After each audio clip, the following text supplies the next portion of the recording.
I think he likes making an appearance, Yeah, I think he does. Yeah. Which is cool, right? Like, wouldn't it be cool to make an entrance? See, he just did, bastard. There he is. Woo-hoo! All right. Well, welcome to another Run Wild with Us, guys. Ask Us Anything. I'm Lisa Kastner. I'm the founder and executive editor, and one of the multitude of people who make up Running Wild, which is now Running Wild, Rise, Trompe l'oeil, and Junkyard Rooster. And we are here on Thursdays from 5 to 6 p.m. Pacific time, 8 to 9 p.m. Eastern time, to answer any old freaking questions you've got. And honestly, it can be anything. It could be on the business side. It can be the creative writing side. It could be why is Ben bald? It could be like, hey, whatever floats your boat. It's all good. It is all good. as I volunteer this for Ben, but anyway. So in order to ask your questions, all you got to do is in whatever venue you're watching this, go to your comments section and just put those questions in the comments section. I'll then repeat the question and we'll all take an opportunity to provide our answers. So it is that simple. Excuse me. So until then, Cecilia, Ben, what has been shaken, Bacons? Well, I just finished editing a memoir, which is really cool. And I'm really excited for it to be out in the world. And it was fun to work on. So that's all done. I just have 5 to 6 more manuscripts to finish. I whittled them down from like 13. I picked up 13 starting in like March or April of last year. And then I'm just slowly working my way through them, shuffling people along in their various stages of development of their manuscripts. But it's been a lot of fun because they're all different. All of them are completely different manuscripts. So I get a little bit of everything. I never get bored. I dream about their manuscripts. I like live in their world for a little while though, because it is kind of an immersion experience after a while. But yeah, I'm always still writing a story a week, and this week I got an acceptance rather than a rejection. Woo! And I'm still editing for the Flash Fiction Magazine contest. So yeah, been busy. Awesome. Excellent. How about you, Mr. Ben? Let's see. We're close to finishing a memoir and getting it off to production. The author wanted to take one more look at it, but it's all but done and it's ready. I think he just got a little nervous. That's normal. Especially if it's their first time. That's and he, because even the changes he's making now they're not even necessary. They're just, he's second guessing himself. And I told him not to, and just breathe and let's get it out into the world. And because it's a memoir. It's the one that is about going to Africa to study music and ethnomusicology. So cool. Yeah. It's a fun story. And let's see, the poetry anthology. I got the final bio that I've been waiting on. And we'll put it in and forward that to production pretty soon too. It's all ready. I think there might be one more poet with one more poem that we're going to add.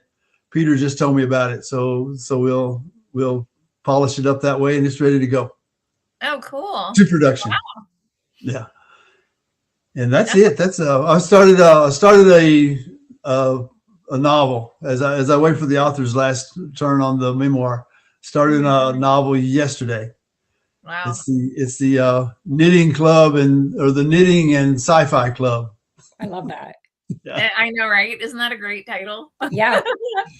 Yeah. And it's going to be a fun one too. Oh yeah, definitely. Yeah.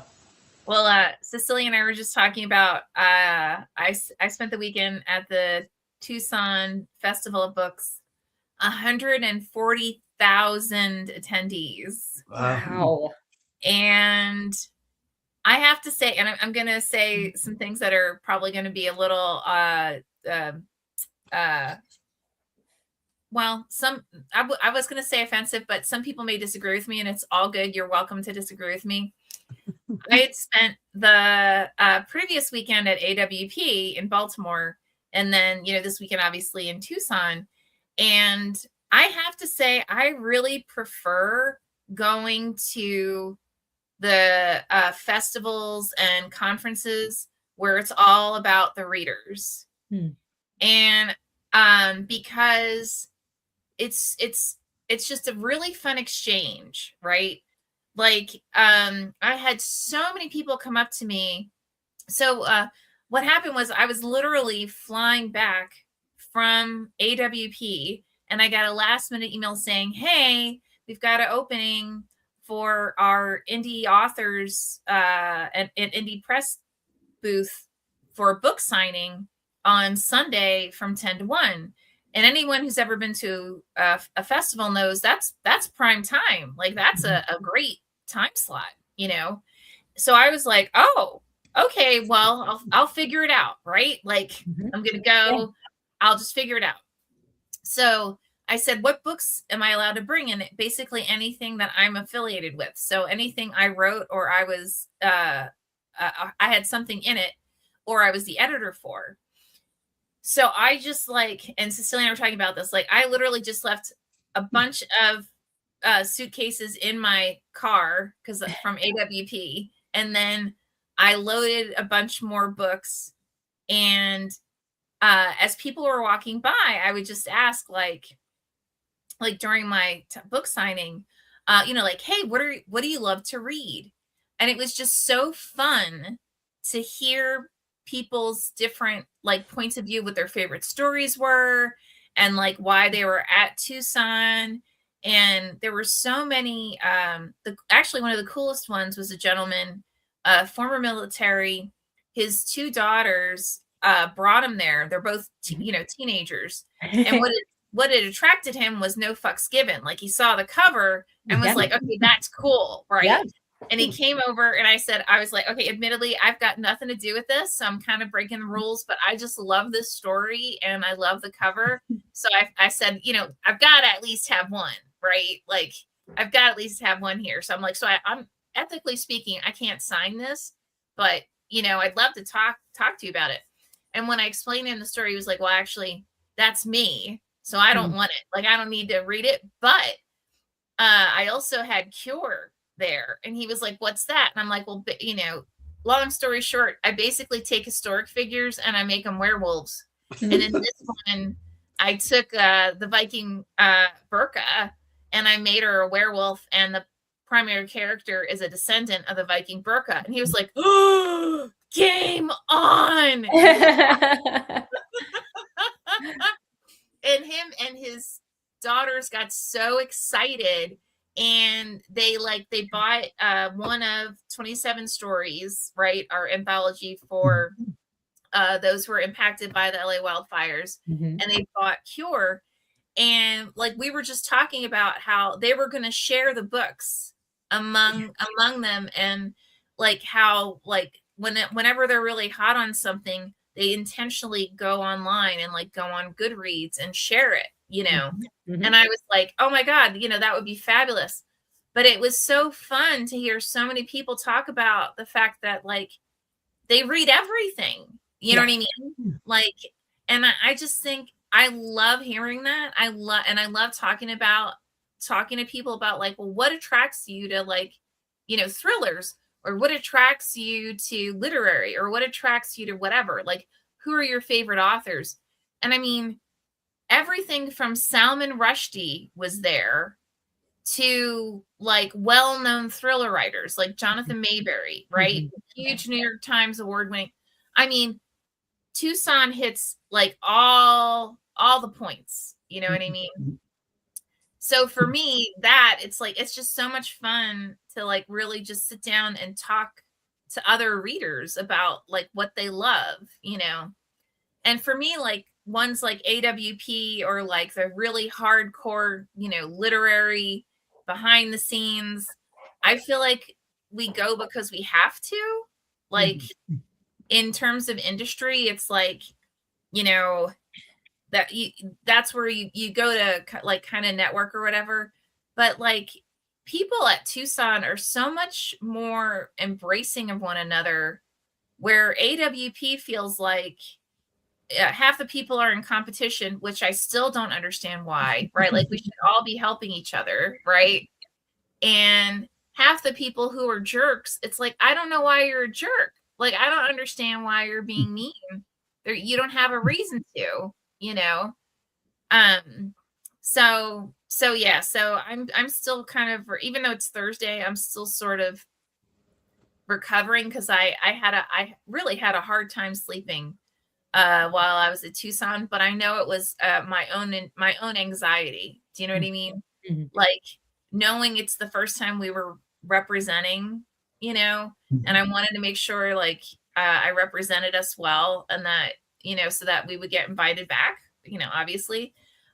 So my mind just never fully turned off when I went to sleep. So I would like it was one of the, you know, those sleeps where you're kind of asleep, but you're not. That's every night for me. Every night.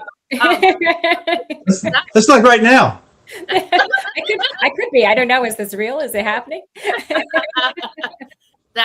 No, seriously, I would wake up and I was like, is it raining? Wait a minute. It can't be raining. I'm in Arizona. What the hell? Oh, that was a dream. Oh, wow. That sucks. So yeah. And I'm tying up, I think I'm down to 5 books. We're in the production stages of, and I intentionally printed out War Dogs so that it would force me to sit down and just focus on the editing process, you know, and like force me to get my head back into it because it's been far too long. But of course, that means every day I have another drama, another emergency that I have to address that takes me away from it. So I need to figure out how to escape life and just, I actually did that with Family Pack, believe it or not. I intentionally stayed at a Marriott, maybe an hour from my house, an hour and a half from my house for like the weekend. And I would not go online. All I did was focus on that. And that's how Ben finally got the final version of it. But that's a good idea. Right? Because if I didn't, I just couldn't, like, every day is like, and what's so interesting to me is, and this is totally normal for any company, right? I always get authors who message me with questions like, when is my book coming out? And I'm like, well, are you working with Evangeline? And they're like, well, yeah. Well, then you should work with Evangeline. But I want you to tell me. But I'm not the one who's going to decide it. You are. She's going to give you a time frame. Like, we do these things intentionally because we want to make sure the author feels buy-in and feels a part of the decision-making process. And I'm not the one who drives that, right? You know, so like, and some, you know, some will get it, right? And go, oh, okay, yeah, all right, I understand. Or they'll ask me questions that only their editor would know. And I'm like, how high? Like, like you need to, who was your editor? Did you see the Google Doc yet? It's so bizarre. And they're like, oh, it was Cecilia. I loved her. I'm like, I know, she's fabulous. Why aren't you talking to her? Oh, okay. So anyway, so that's been my and then I have some like businessy stuff that I need to take care of as well, to try and like refocus how we target readers, if that makes sense, you know. And there's a bunch of other stuff going on that once I have more things finalized or agreed upon, I think, well, first you two are going to know, and then I can talk about it here. So have you gotten any like really cool questions, or has anything like popped up that you're like, oh, this might be cool for us to chat about? I did have a conversation with the memoir writer. He again, he was second guessing himself, and he made a change from complaining to winging, WHINGING, and it's kind of a archaic form of whining. Yeah. And so I asked him, this is really not your language. You haven't used this type of language throughout the memoir anywhere.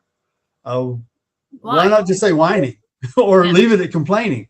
Yeah. And so we had a discussion about that of the dangers of changing your language for, even if it's just one word, it stands out, or especially if it's one word, it stands out because it just doesn't sound like you.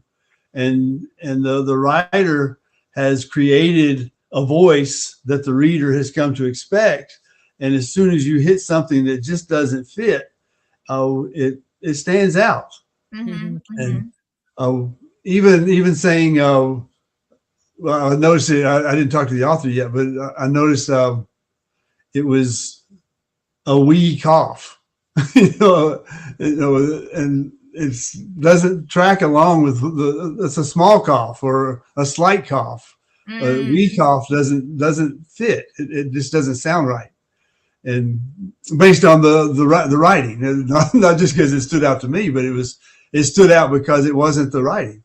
I think that sometimes authors overthink trying to use different words to say the same thing when the same thing sometimes works, or not going too archaic or too different from what they're saying or how they're saying it. Yeah, it's strange. Sometimes even the authors themselves, when they hear their own words, they don't like them for some reason. And you do. Like, so what I do for my contract work is working with licensors through a collectibles company. So different licensors have different voices. And my job is to use those voices in the advertising copy. And I'll go to use them, and it has to go to a licensor first to be approved. And the licensor will be like, no. And I'm like, that's your voice. That's your voice. And I'm not allowed to argue. I just have to accept it. But I'm like, wow, you're really turned off by your own voice that I just used. So it's really strange. Sometimes I guess maybe they're like, oh, that's not it. But it is. It's sometimes it's, I guess it's that feeling that you don't like the sound of your own voice, but maybe others do. So it's worth exploring, Yeah. It's interesting how shocked people get when the true voice comes out. They're like, ooh, maybe we better walk it back. I'm like, no, that's what people enjoy. Yeah. Yeah. It's funny. I was one of the judges for IBPA's New Voices. Right. Yeah. And a lot of the books are either published by Hybrid or they were self-published. Right. Which, I'll be honest, in today's market, I mean, you can really find groundbreaking work in Hybrid and self-pub because more mainstream large publishers are they tend to be more conservative in what they're picking, right? Because they're like, they just know that they need to make a profit, and they know this kind of book should get them there. I won't say will, but should get them there. So there's a lot of work out there that's fabulous that, gets just, tossed aside. Not for any other reason other than like, well, I don't know what else to do with it. You know what I mean? Like this isn't, and I've actually encountered a lot of books that were self-published or like, in essence, self-published because it was published off of like a Kickstarter. And it's really a combination of a novel and a graphic novel, right? So it's primarily, word, like, a novel, but there's a lot of images that really drive the story forward, or cartoons that drive the story forward within it. And you'd be surprised at the number of publishers and distributors they just won't even touch it because they're like, well, I don't know that that's going to sell. It's a complete, two technically different markets. But I'm like, yeah, but people don't sit there and say, I only read, right? I mean, I'd say 90% of the population are very proud about reading a multitude of formats, but like with IBPA's contest, there were a few, back to the whole, like, writing in your voice. I want to say there was like 77 submissions, and I'm going to say at least a third of them, one of my primary feedbacks was have someone either read this out loud or have someone read this to you, or have like a buddy read it and have them highlight when they feel like they got pulled out of the story because you're using language that it's not flowing, right? Yeah. And I mean, honestly, to me, that's a huge indicator of when somebody is second guessing themselves, right? Because it's like, oh, I can't use this word 3 times, right? Well, I mean, yeah, you should have a larger vocabulary than, like using the word clear, over and over again. But you should also not then default to some word that, no one in the last 500 years has used. And you basically looked it up and thought, oh, well, that sounds cool, and you're writing a modern novel, set in the year 3000 or something. That's, it's probably not a great idea, right? You're probably almost definitely going to pull the reader out of the story by doing that. If the reader has to look it up, yeah, then it may not be the word you want. Or if you're using a word that's not commonly used, but it's not within context, right? Mm-hmm.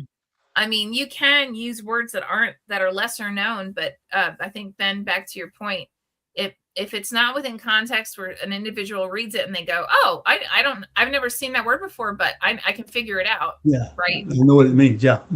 Right. Or if the person reads it and they feel like 1 minute this character sounded like they were 5 years old and now they sound like they're 500 years old. Yeah, you got a problem, Yeah.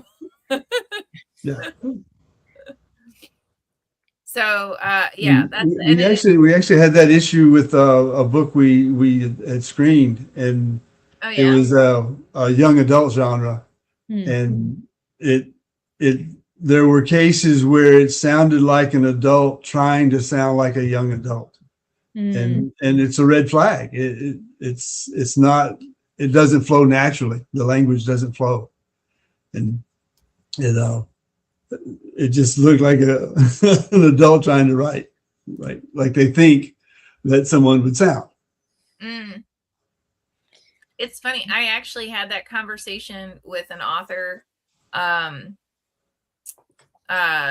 2 weekends ago, and they said that they wrote for their MFA a YA novel, and then said they'll never do that again because they had such a hard time finding the voice of the character.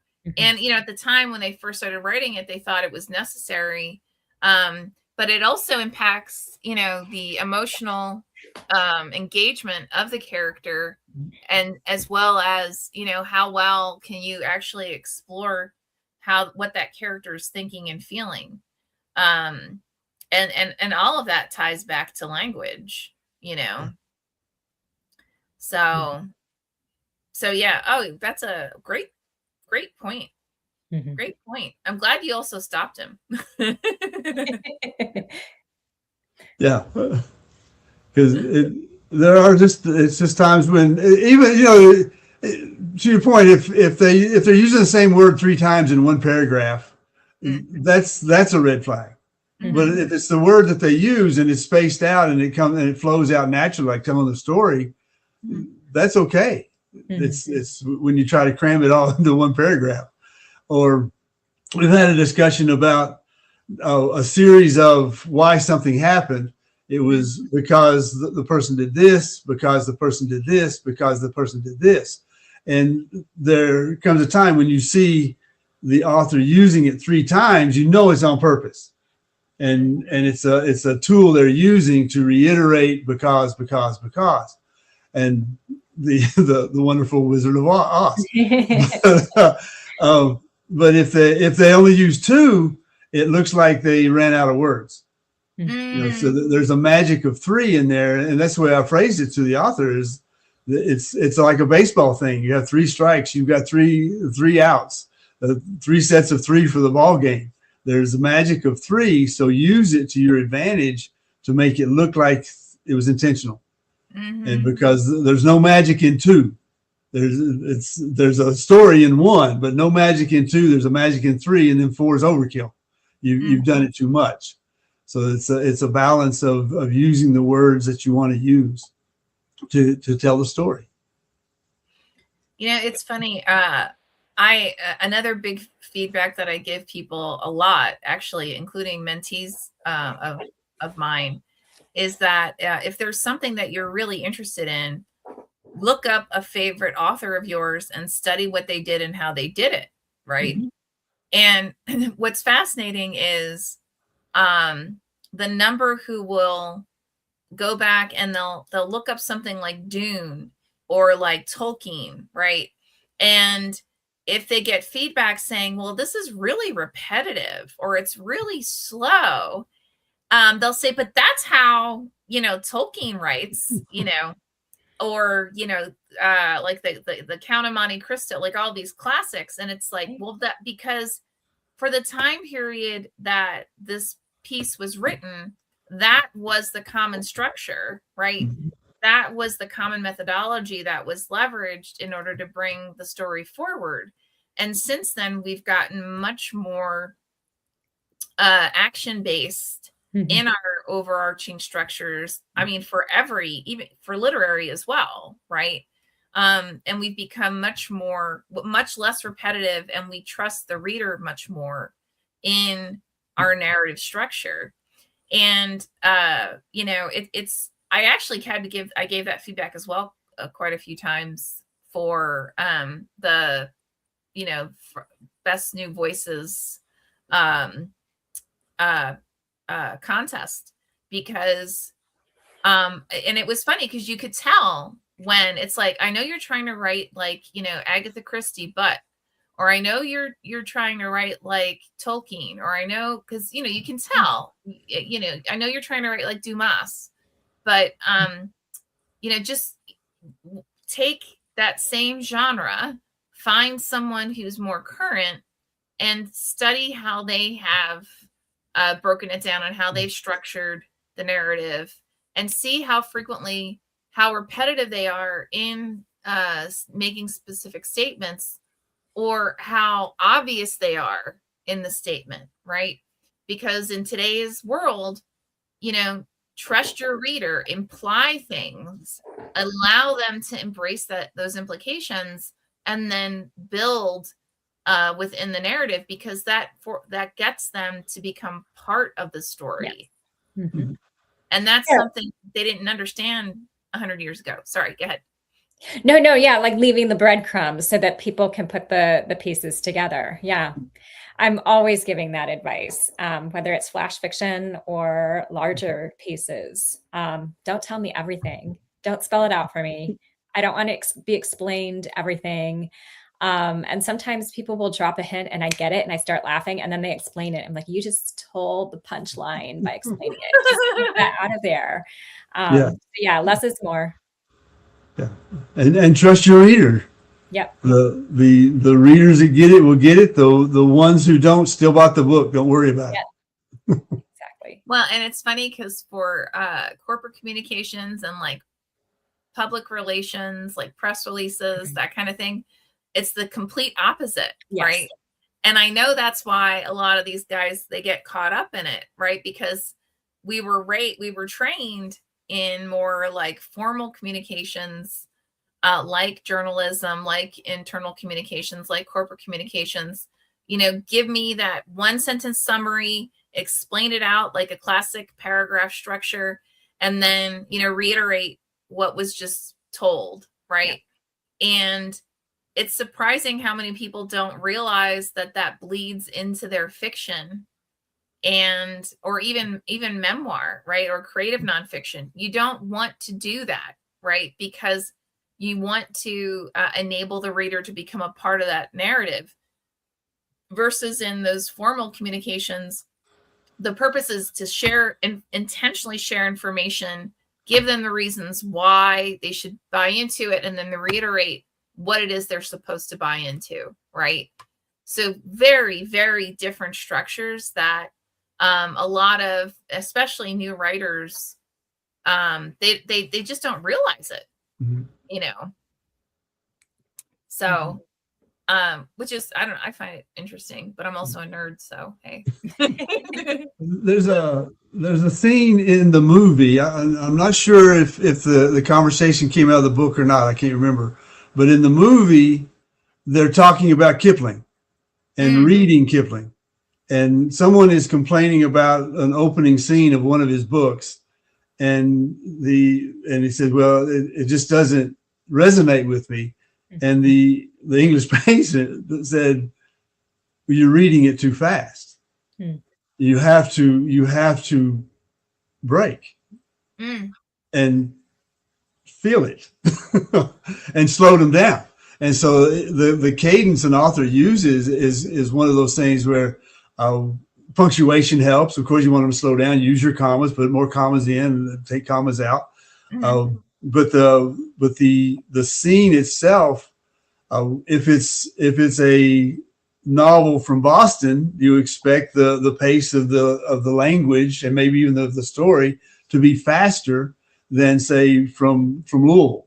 And so you understand, and I think you get into that cadence of the writing with the author's voice, and it helps you sink into the story and get into the story. You don't have to be from that place. You just have to know that what the writer is doing is to get you to feel the place and the people and the way they speak and the cadence they use and the cadence of the writing. It all comes together in good writing and good storytelling. That's where it connects, in the cadence and the energy level.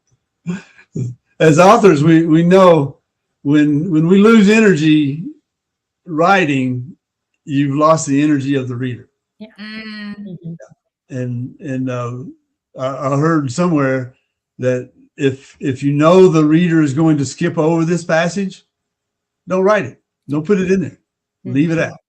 Make the reader want to read every word. Or if you need to write it for you, great, and then take it out in your edits, right? Yeah. I mean, I'm going to say in my revision process, I usually my finished novel is usually between 60 and 70,000 words. And then in my revision process, it usually blows up to around 80 to 90,000.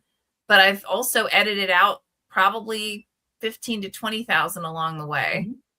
Right. So it's finding that balance of where did I need to provide more environment? Where did I need to really put someone in the story? And where did I include things that it was me figuring stuff out as I was flowing through it? And is the reader really going to give a shit?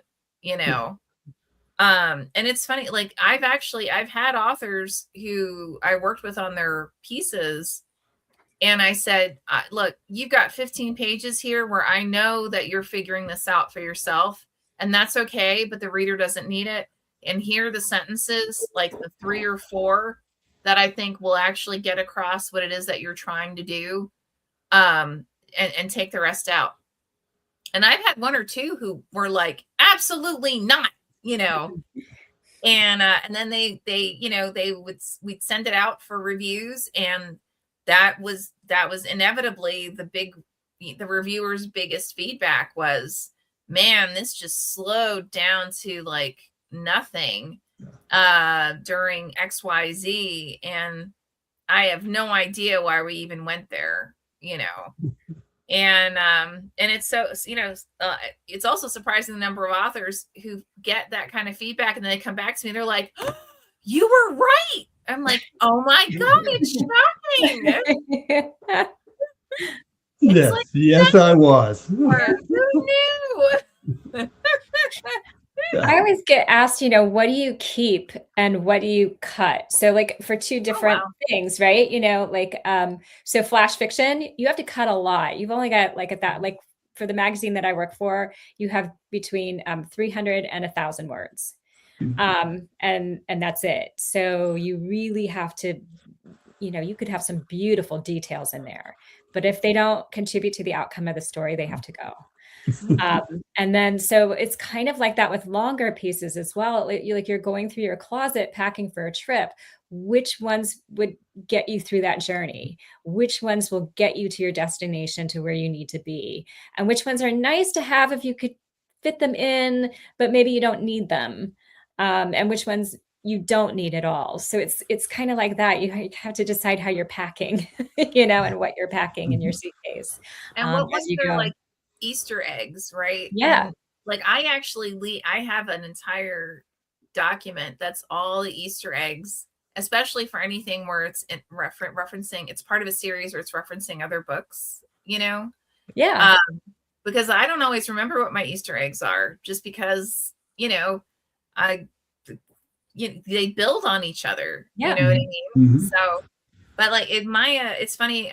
Ben knows this because the poor man was kind enough to edit. I was in a flash fiction collection. Gosh, Ben, what was that? It was like 6 years ago or something. It was a while ago.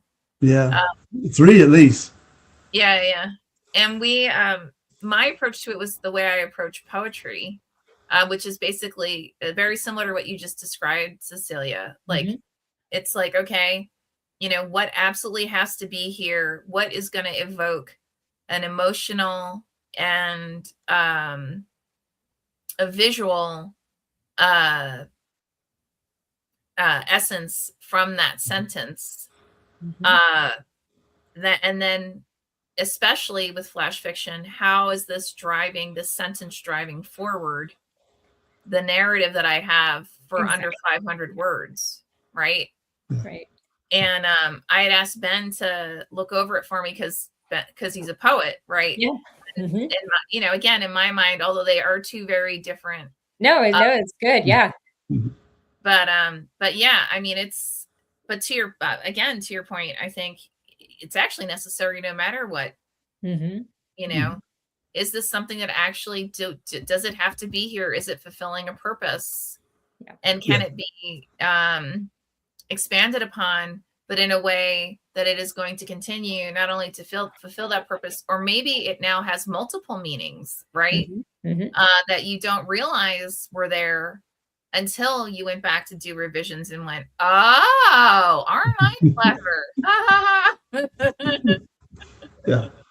Because I remember that piece. It was there was a suggestion I made to you was the phrases that you were using were important, but there was one that needed to end it more than the one you had ending it. It was a stronger ending, so we just switched them.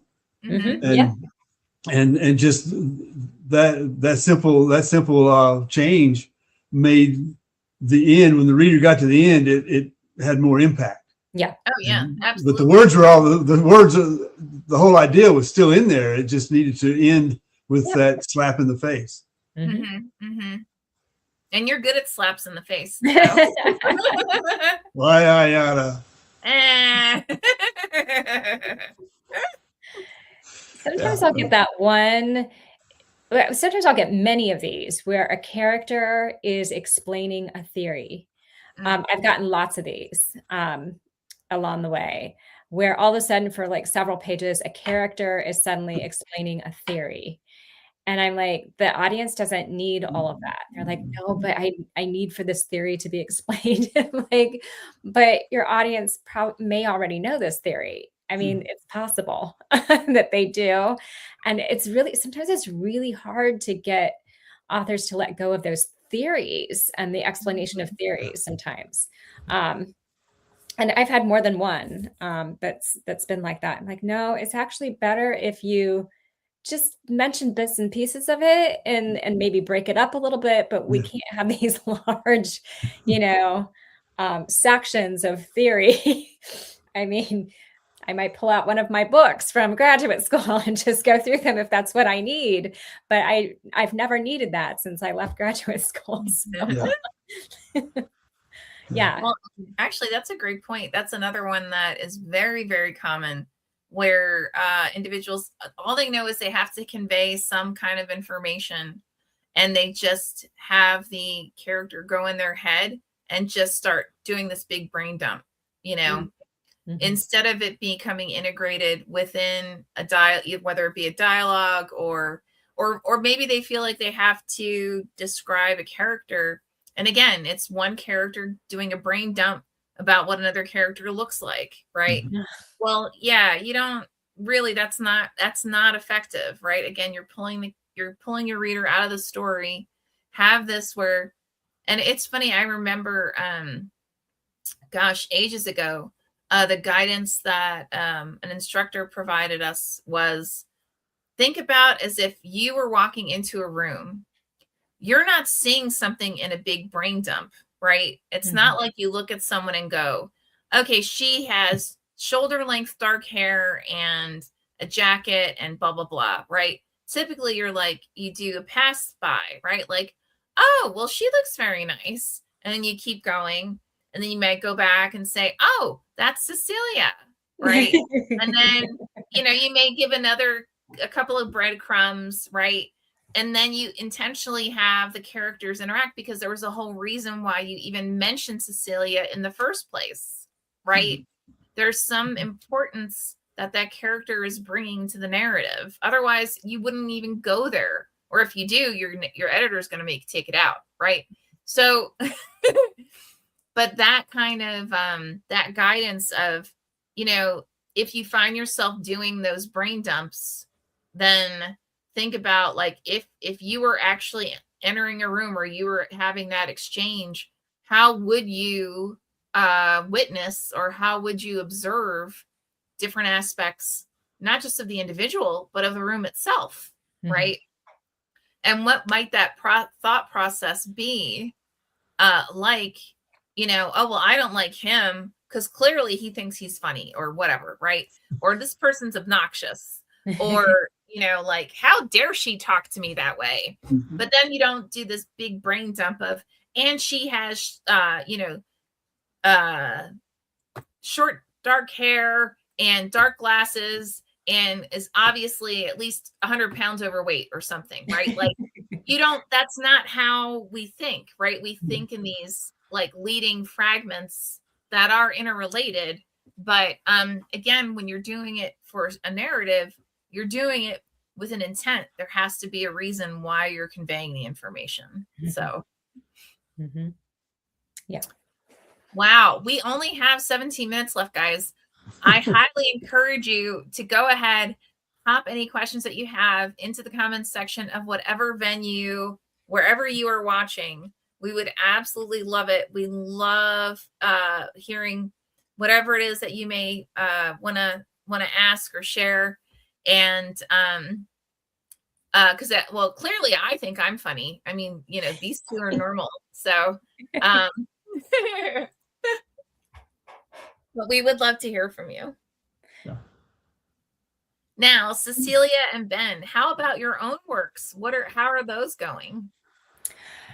So I have an editor for my novel that's going to be coming out whenever. I don't know when.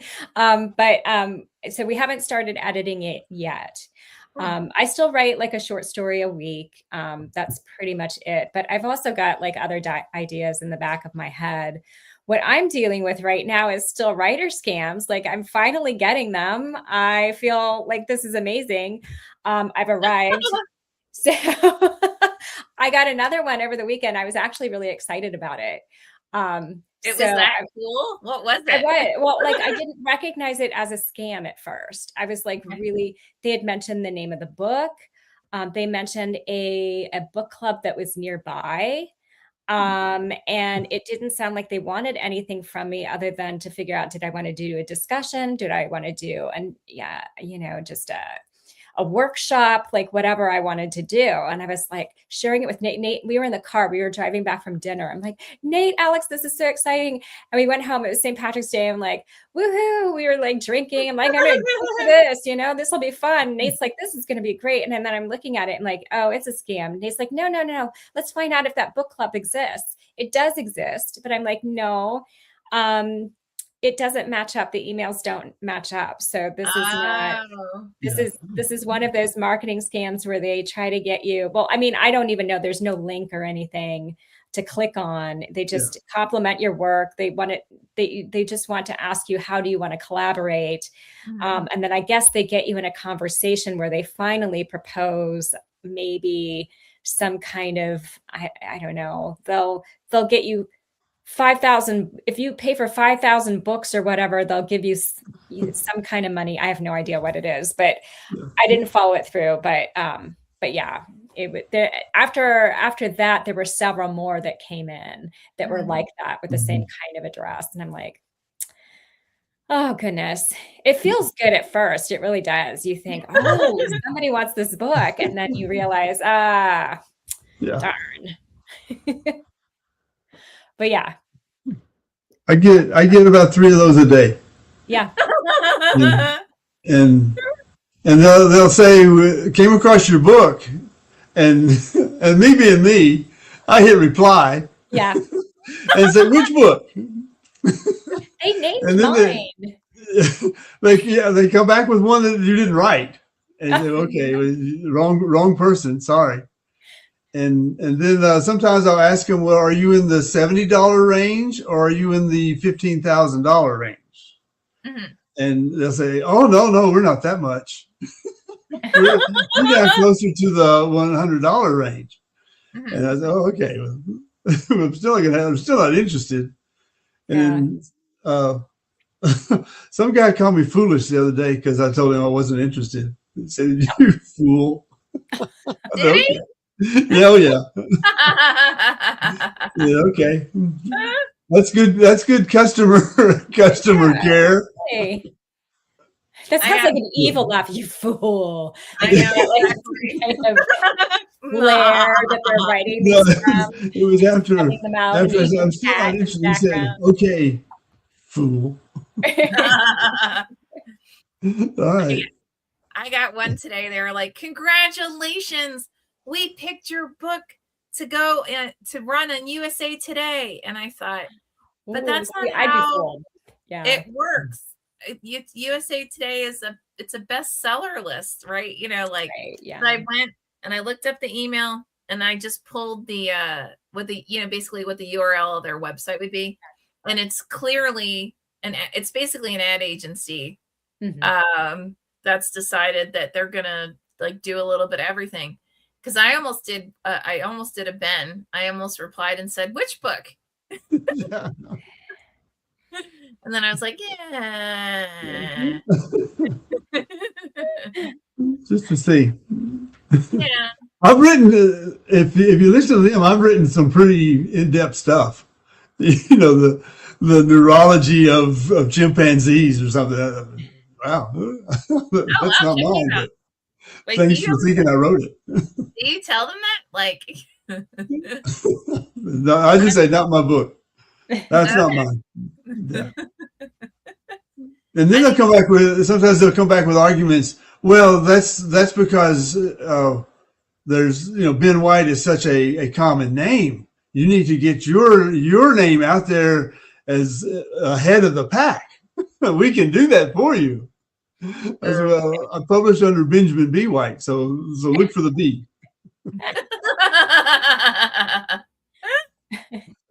Hey man, it could work. It's picked up. I don't know what happened, where the floodgates opened, but they've opened, and they're coming out from everywhere. Yeah, I told one this week talking about them. Yeah. And I told one this week. She had I'd ask her about the amount range. Are you from the $70 range or the $15,000 range? And she said, "Oh, no." And I said, "Well, that's good to know because I've got to save a little bit money for my Nigerian prince." No, you didn't. Yeah. Yes, I did. Oh my She gosh. said, "Thanks for your honest answer." Okay. Because Nigerian princes have to eat too, you know. Clearly. Yeah. It's so wrong. Oh my. Oh my. Cool. Well, guys, we only have 10 minutes left. So if you're watching, please feel free. Go ahead. Toss any questions in the comments section. And actually, if you're watching the recording, do the same, because we do go back. We do check along the week or throughout the week to see if we've got any new questions that have arisen. And we are more than happy to respond. So. And also, not this weekend, but next weekend, I will be at WonderCon in Anaheim. I'll be there on Sunday for the Writers Coffee House and then for a book signing afterwards. So definitely come hang out with me. I hear it's entertaining. I'll be there with authors from all different walks of life. We always have a good time together. So. It's another one that it's a great way to get industry information, because it does have such a wide variety of authors who are basically the core speakers within the Writers Coffee House. So I would definitely recommend going. If you've never been, go check it out. And also WonderCon's a lot of fun. So it's minimally just to watch people as they wander around cosplaying is super fun. So yeah, absolutely. I would definitely check it out if you can. So I was going to ask you guys something and it went in one ear out the other. So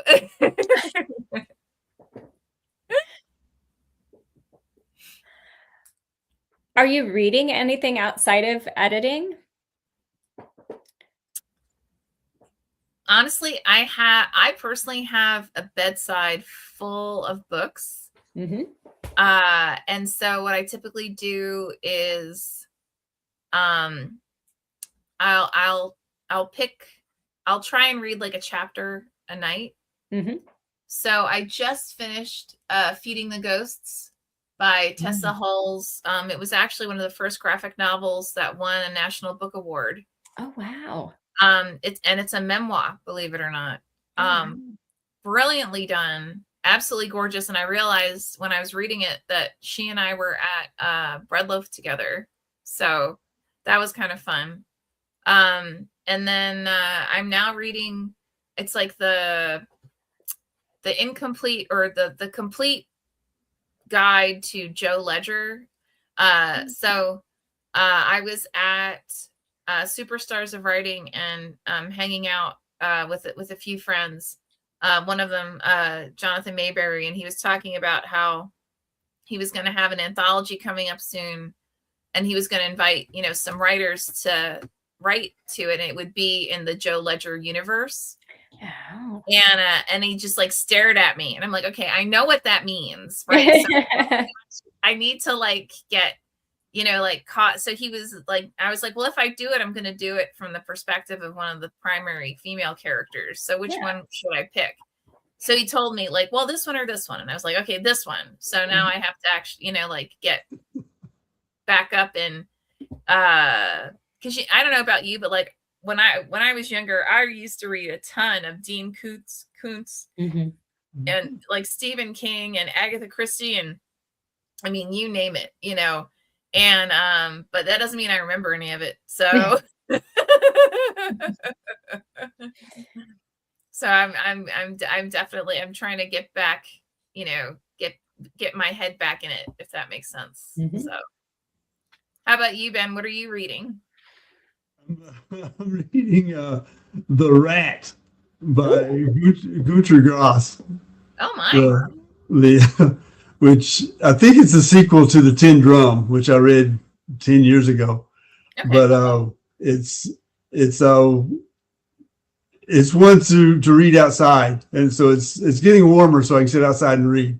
Because if you read it inside, you find yourself reading the same page over and over and over and over. But okay. Gunter and I had a conversation once. It was through his doctor, though, because I had read the Tin Drum, and then I read his autobiography, Peeling the Onion. And I sent him a group of 4 poems and told him, I sent it to the publisher, and it made it to him. And I said, these poems are, they're for you. They're written for you, initiated by you. But they, I'm going to send them out on the cosmic plane. And his doctor wrote me, because he was in failing health at the time. And his doctor wrote me and said, Herr Gross says that the cosmic plane is exactly where poems belong. No. Oh, wow. Okay. Where can we go from there? Yeah. But Gunter is he's one of my favorites because his poetry. He wrote a poem that ended up making him a persona non grata in Israel. And this was after he had lectured in Israel for years. But then he wrote this poem. It said, "This too must be said," and it hit him. Not the political side of it, but I saw the power of the poem to make you a persona non grata. That's a powerful poem. And the power of poetry, it can do that if you write it, if you write the truth, or what you think is the truth, even if you write it with conviction. So that's why I read Gunter Grass, who's been dead for years, and but he's worth revisiting if you've got a place outside to sit. How about you, Cecilia? What are you I just finished reading Loteria, The Lottery by Cynthia Pelayo. And it's just, it's horror stories, short horror stories. And they're based on the different cards from the Loteria game. So you have the different cards and then the stories that go with them. And it's brilliant. It's absolutely brilliant. I love it. I love it so much. So yeah, there's that one. And then I bought myself some craft books as well that I haven't started yet. So there's one, The Art of Brevity by Grant Faulkner. So I'm going to try and read that one here soon. But yeah, I have stacks of books that I haven't gotten to yet. I have for craft, I have several on writing the graphic novel. Which is fascinating, and I like got partway through a couple of them, and then got sidetracked, and I need to go back. But I thought it was fascinating in that at least one of them referenced how graphic novels are really basically 3-act plays, and so you need to approach the writing of it and the structure of it as if it was a play or a TV show. Oh wow! Because really what the writer does, the writer doesn't typically do the actual visuals, right?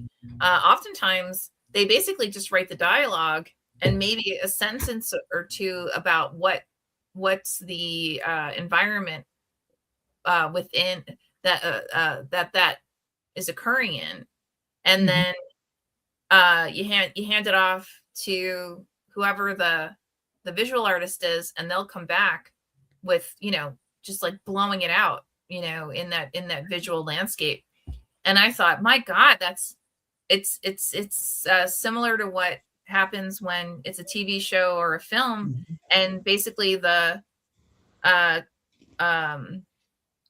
actor, a combination of like the actor and those who do like the set design and all that, they're all bringing to life in reality what's just like it's just not just a few sentences on a page, but in comparison to what what a novelist is doing, or even a short story writer.